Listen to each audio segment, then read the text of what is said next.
Alright, it is now Monday in our Wes Craven week, and I said before, which is still true, that we wouldn't be going in order of release. We're going to jump around a little bit. But it just so happens, with the way they line up, that the next one we're going to talk about is the follow-up to The Hills Have Eyes, which was 4 years after the fact, which is Deadly Blessing. One of the other ones that would fall under his more unknown, probably, at least as far as in comparison to the stuff he's known for, which is significantly more popular and more talked about. And I think this one is also one of his less liked, I guess you could say. So that probably also helps it fall into that category of being a sort of underseen one. And I can get that because I don't think I really knew what to make of it the first time I saw it, but it's one that's grown on me over time, the more times I see it. Somehow, some way, it's one of those ones that I just kind of keep going back to, and I'm not really sure why, but I like it more every time I see it, and I kind of see kind of new things that I didn't see before every time I see it. So, that's... Yeah, and I think one thing right away that I like, even the first time that I liked about it, was that you go into a movie called Deadly Blessing, and you get the vibe that it's probably going to be more of a, like, kind of a supernatural kind of thing. So I was really surprised when I started watching it the first time and realized that it's basically another slasher movie, which is great, because I love the slasher movie so much, especially in Craven's hands. So, I mean, obviously it's not completely outside of Supernatural if we're talking about the epilogue, but we'll get to that point also. But, yeah, so the idea of what this plot is something else that feels like it's setting us up for something that may be beyond a killer with a knife movie, which is more or less what it is at the end of the day, where we have this setup with the Hittites who are, they're asked if, they're like the Amish, and Sharon Stone says that they make the Amish look like swingers. So, and they seem to be led by Ernest Borgnine, who's kind of going full camp on us in a really great way, if that's the kind of thing you're into. And the way they set up what exactly is going on here, where one of the Hittites has come over and married Maren Jensen's character, Martha, who is obviously outside of the Hittites, which makes him shunned completely from everything.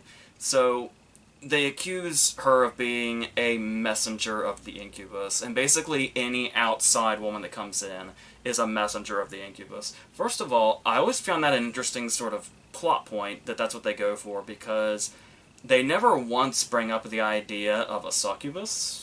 And it's like, I feel it's sort of like they could have cut out the middleman, and it's like the dialogue could have been he was accusing her of being a succubus rather than a messenger for the incubus. But that's once again, it all comes back to the epilogue that we get to, I guess. But that's so setting that up also kind of gives you what you think is going to be a supernatural vibe, but it also sets up that women might be the targets of whoever this killer is, this secret killer. So it kind of throws a couple of curveballs really early on, where not only are the first two deaths guys, when they kind of set up that women might be the targets, but they're guys that kind of throw off the directions we think we might be going in a couple of ways. Because the first death, obviously, is Jim, who sort of got shunned by the Hittites and married Martha. And they've settled down, and they're going to have a baby, and we see them celebrating their 1-year anniversary, and everything seems great, and they seem like basically they're going to be the main characters, the two of them together. And they're going to have this connection because he was once one of the Hittites. And then, yeah, in like the first 10 minutes, he's the first kill.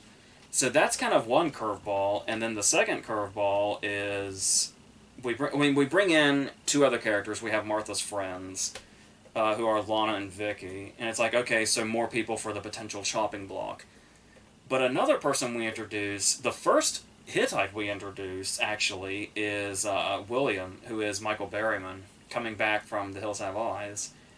So you immediately look at this cast of characters, and you see, oh, well, this is going to be... So, okay, so one of them is killing these people. And in the very first scene, we see Michael Berryman playing a character that's obviously very... threatening in a way. He acts very childlike, not too dissimilar from Pluto, and it kind of sets up. Obviously, if you've seen a movie, your first instinct might be to say, "Oh, he's obviously a red herring." So yeah, it's pretty obvious that he is a red herring. What isn't quite so obvious is that he's the second death. Like, you would think with treating him like a red herring that would last for maybe most of the movie, and no, they wipe that off as a possibility very quickly. I'd say it's at least in the first 20 to 25 minutes that William is killed and Michael Berryman's taken out of the movie. Then at that point, you kind of have a genuine slasher movie where you're like, I don't know who this killer is or what their motive is. Because now they've killed somebody that was a former Hittite and one that is a current one. One that was, like, obviously very clearly deep into it and somebody who's gotten out. So what the hell could possibly be the motive? So there's actually a genuine mystery factor as to what's going on here.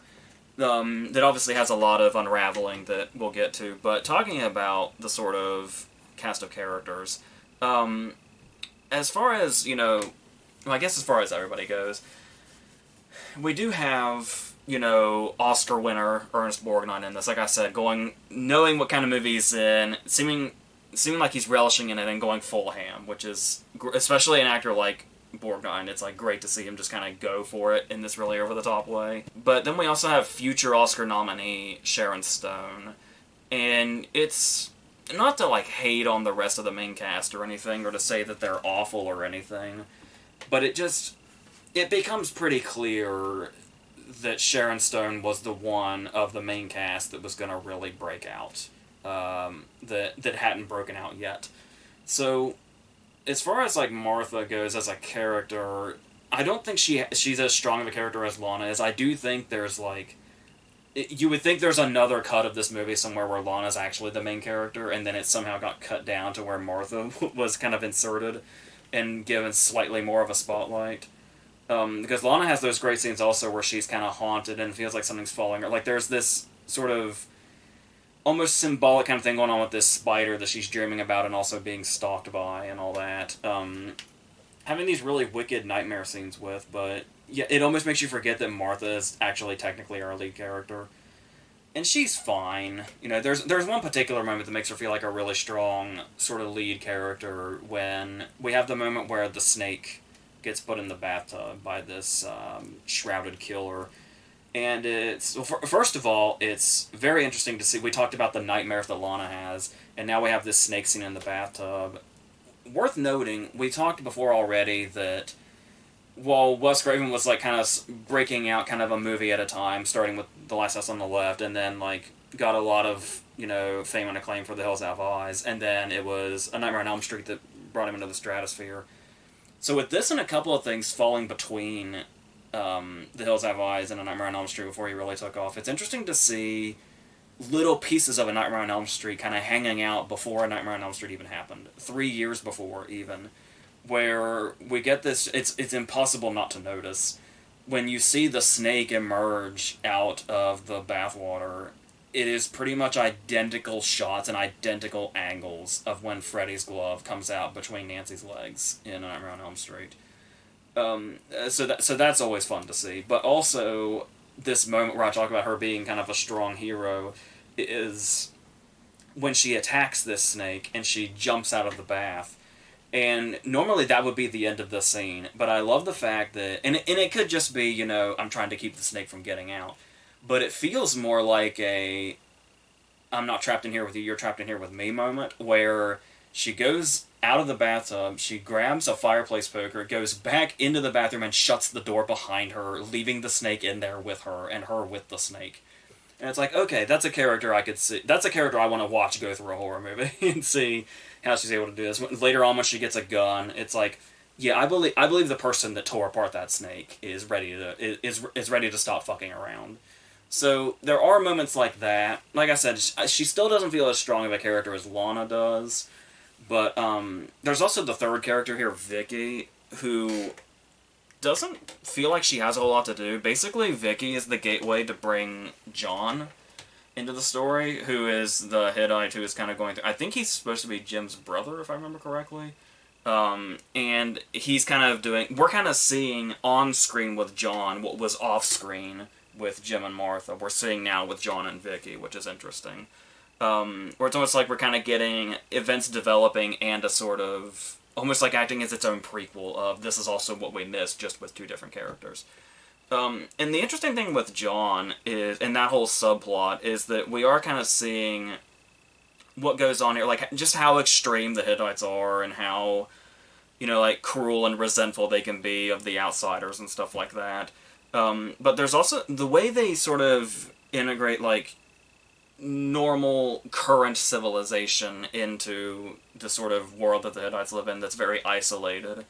So when we get moments like when they go to the movie theater, which of course is playing Summer of Fear, which is one of Craven's TV movies, and then we get this moment where she's like teaching him to drive a car and he's driving for the first time, and Maggie May, the Rod Stewart song, is on the radio, and it's like there are these moments that actually feel, because we've been so sort of immersed in the world that's really, isolated and quiet and so far away from everything. Feels like it's in a completely different time. Like, it feels like it's 100 years ago when we're out here. So when we get these moments of, like, current reality coming in, it's very jarring and very interesting, and it's, like, really seeing the worlds collide show just how isolated everything is out here, which ultimately makes what's going on out here kind of even scarier. But especially, with the whole shrouded killer running around killing people. But, yeah, so like I said, the John subplot doesn't amount to much story-wise, but I like I said, the way it sort of brings in and shows the clashing of worlds. I will say, as far as some of the female characters, like, in particular, Faith, and then Melissa, who's the girl that's, like, supposed to be with John, not a lot of great development here, because I often find myself confusing those characters. Like, especially when we get into the climax, even if I've seen the movie multiple times, I sometimes have trouble differentiating Faith and Melissa in regards to what's going on here. So maybe there's one character too many. The Melissa character might be completely unnecessary, honestly, but other than that, like I said, everybody else is just kind of a background player. There is a nice moment where we do get some humanity every now and then in the Hittites. Very few and far between, but there's the moment where Ernest Borgnine comes to the door with William's dad, and they're looking for him after he's disappeared, after he's been killed, but they don't quite know that yet. And the dad is, like, really genuinely concerned and scared for his son's whereabouts, and Borgnine's the one that's kind of, like, trying to shut everything else, trying to shut the outside world out, while this dad is pretty much willing to do anything to find out where William is, or what's happened to him. And so I like that, that it doesn't completely, it kind of gives you, almost feels like a sort of foreshadowing that the Hittites may not be while they're certainly cruel and exclusive, may not be the source of the death that's happening. Where it's like they may be a little more innocent than they seem as far as trying to pinpoint who's killing everybody. But there's still definitely a creep factor to them. Kind of talking about that, we can segue into, you go into this and you hear about the quality, you hear like maybe it's not as good. So obviously your first question's probably going to be, is it scary or not? I've been throwing the word creepy around quite a bit. I think that falls more in line. It's definitely more that than it is scary, and it's more of kind of an atmospheric thing than it is actually genuinely frightening things. There's a very unsettling nature to it. As far as like individual moments, like I was talking about, it's a very interesting dynamic as far as when we're at Jim's funeral, Martha's husband's funeral at the beginning, and there's that distant shot of the Hittites like up on top of a hill, and it's just kind of their silhouettes, and they almost look like ghosts or something, like they're looming in a very creepy sort of way, and that shot in itself feels very creepy. But then there's the thing that it's like a preacher or an undertaker or somebody says of, yeah, they come here and they do that whenever it's one of their own. And that's another one of those things, like William's dad, where it's like, yes, these people are cruel and they're creepy, to be honest, but the thing about them having shunned Jim, seemingly completely, but they still, in his death, they still do their typical ritual. So there is, like I said, there's a humanity in there to them that comes out a couple of times that I actually like. So, and it makes it feel a little more well-rounded, rather than just the sort of, you know, two-dimensional potential red herrings, all of them. So there is that. I talked about the stuff with, like, Sharon Stone and her nightmares and stuff like that. And like I said, we do see the scene where, like, the spider drops down into her mouth, which is fucked up. But there's also the great moment the first time she has a nightmare, where we kind of see her tossing and turning in bed. I think we get our first look at the spider in that scene, too. But then there's the next morning when they're having breakfast, right before they meet Faith for the first time. And she tells the story of the nightmare that she had, and she's just telling it to us with no visuals or anything like that. And I think I like the fact that I know it goes against the rule of show, don't tell and stuff like that, but I feel like depending on context and depending on the moment, telling without showing is a technique that can go underrated, because there are moments where, like, you know, when you're reading, like, a horror story or something, and sometimes, like, horror stories that don't translate to screen, where something can be sort of so terrifying, seeing it visually can't do justice what you might imagine in your head if you're only hearing the words. So when we get scenes like this where somebody's just explaining something that they saw, like, in a dream, but we're not seeing it ourselves, what she's describing sounds probably significantly scarier than if we actually saw it visually.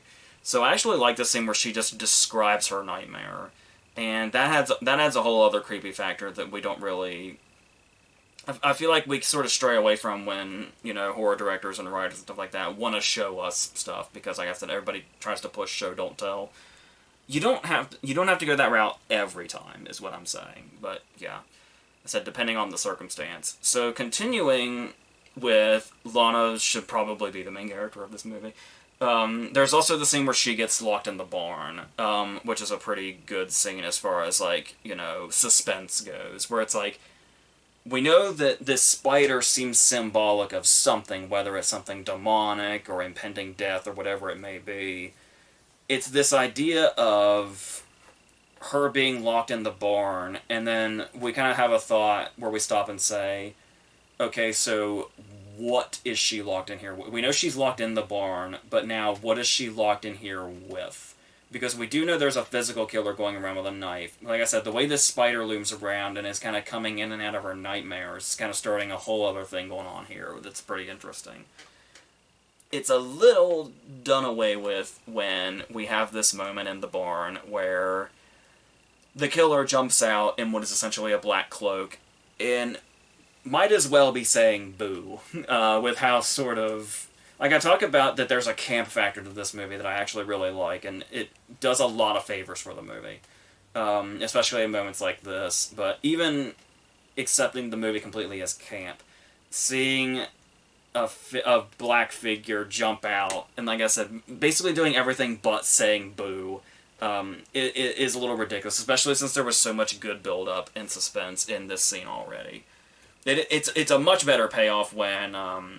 William is hung by the rope and comes down right before she's about to go out of the exit. So, yeah, but but still, the suspense works, even if the payoff doesn't. So, I also like this little sort of... It's hard to call it a downplayed moment, but like the way it's shown, I actually really like. Where I think it's Sharon Stone goes to get milk, and it's towards the end, and she opens the carton, and she pours it out, and she's not looking, and it's blood. And I like the fact that there's no attention drawn to it immediately. Like, there's no, like, zoom in on her glass as the blood is pouring in. There's no, like, big music cue or anything like that. It's just a normal shot that would be any shot of somebody pouring a drink. But it's just blood falls out of the carton. And so I like the fact that that was just, like, a normal shot. And then when she reacted, it started to, you know, do all the horror stuff. But there's that. We talked about how much in The Hills Have Eyes, we talked about how much I get really creeped out, and it just really gives me chills in all the bad ways, and the good ways, I guess, since we're talking horror, where when corpses are used as if they're still alive. And so we actually get a relatively nice jump scare when she opens her husband's casket and just the chickens fly out and his body's not there. And it's like, this is the point where you can kind of feel like the climax is really starting to ramp up because the mystery's really starting to grow. And then there's this moment where you actually have this thing where it's like, is the husband still alive? And then your mind's kind of racing to try to identify who this killer might be. And then we see, no, the husband's corpse is sitting up, like, in the barn. And it's like I said, just corpses sitting up is something that just never... that I will never get used to in horror movies. It's so fucking creepy and works on me every time. And it's like, I love that it works and I hate that it works, but that's horror for you. So, yeah, so there's definitely, a creep factor in this movie that shouldn't go unnoticed. And you can definitely see the makings of Craven as one of the great sort of horror directors before his, big break really came in. His big sort of mainstream, basically going to rule horror for some time, movie was coming.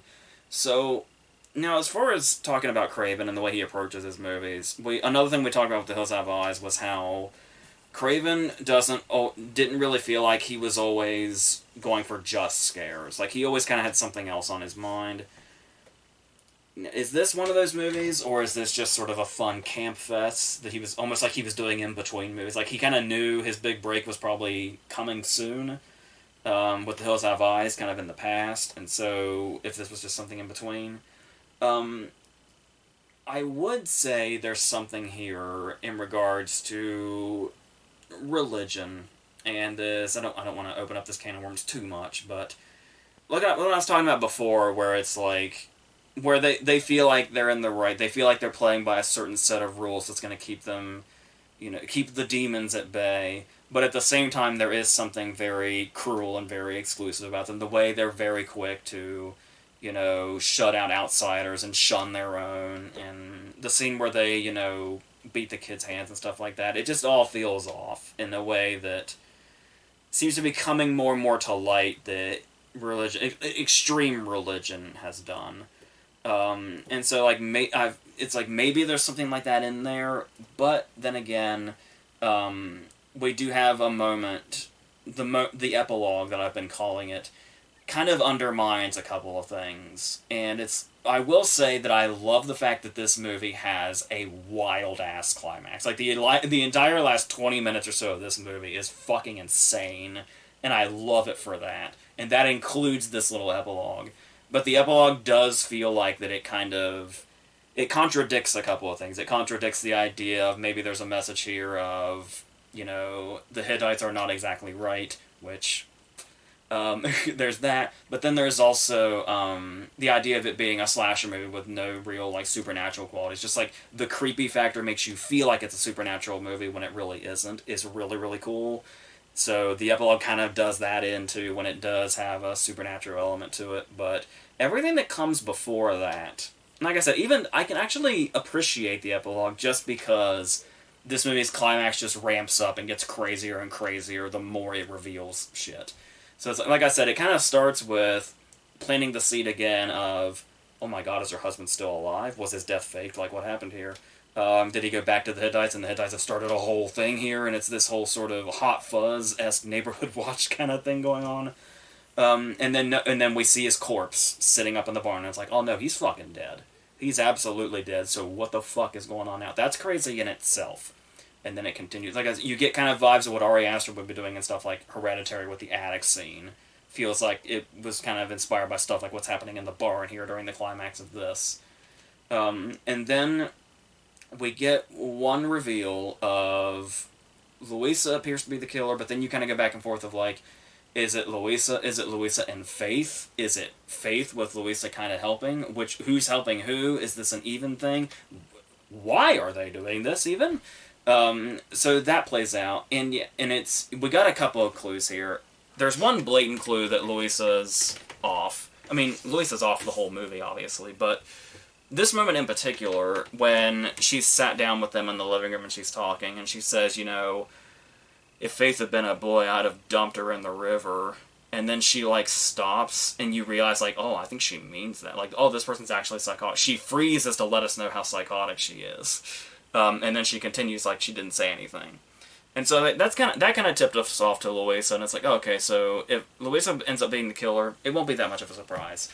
Well, the thing is that line revealed more than one thing, and you don't really think about it. And it's very interesting the fact that Sleepaway Camp was what, 83? I want to say 83 or 84. I think it's 83. Regardless, either way, this came first. So I also find it interesting that Sleepaway Camp is a movie that's basically popular only because of its twist. Like, can you tell me much of anything else about Sleepaway Camp other than its twist? And so this it comes to that same conclusion, it comes to that same twist like 2 years prior. And so I find that interesting that this movie has so many things in it that feel like they're from other movies, and this was actually a few years before, or a couple of years before.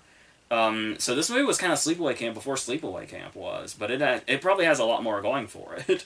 It has a lot more craziness to it and a lot more build up to what's going on, and a lot more twists and turns to get us to that point that work in themselves. Like there's a lot of twists in this movie that could have been singular, that could have just been the twist by itself, and it would have been, all right, that's a decent enough climax, or yeah, we built up enough to that. Okay, it's a satisfying enough climax. But that we've got, like, kind of twist after twist here. And like I said, the fact that this culminates, I think that's the reason I'm not particularly mad at the final scene. When it just decides to go completely fucking crazy and go completely supernatural and have, you know, the incubus come out of the ground and take Martha to hell and do that whole thing. And it's like, oh, the whole incubus thing was all real. I think the reason I'm not so mad at that is because I had already just surrendered to the fact that this movie's last 20 minutes is fucking crazy. And so it's like, you know what? If you want to throw one more thing at, if you want to throw one more final piece of craziness at us that's bigger than all the rest, go ahead. It's not a necessary ending. Like that scene, like the movie could have ended with Lana driving away in the cab and Martha just kind of standing in the house and it's quiet. But then the husband's ghost shows up and then this happens. Once again, completely unnecessary, but very memorable. And I feel like that can be just as important. I know it's easy to write off if it's like, yeah, but it's still unnecessary and it undermines, you know, the fact that it wasn't supernatural up to this point. And it felt like a cool twist that it wasn't supernatural and then it ended up being. But I mean, it also feels like, I don't know. I honestly don't mind. I feel like I should. I feel like I should be really mad at the final scene, but I'm just not. I love the craziness. I do. And the camp factor that's been building up this whole time. And yeah, so that's pretty much how I feel about this movie. So, like I said, it really had to grow on me. But once I really just sort of embraced it and let it be its campy self and let it be its wild over-the-top self, and didn't try to pick it apart or try to find anything too profound in it like you might find in Craven's other movies, I'm fine with it. Like I said, I can't describe why I've gone back to it as many times as I have, but I have. So that's it. It's just fun. As far as like, you know, campy horror movies go and just being in that kind of mood, this movie really scratches that itch. So yeah, I'm perfectly okay with Deadly Blessing, quite honestly. Whether that's unpopular or not, I don't know, but yeah, it's a lot of fun. So obviously, we're going to talk about another Wes Craven movie tomorrow that'll take us in a different direction, and we'll go from there. We're going to be doing this all week, and that's, I don't know, to me that's pretty exciting. Hopefully you feel the same way. So until tomorrow, I think that's it.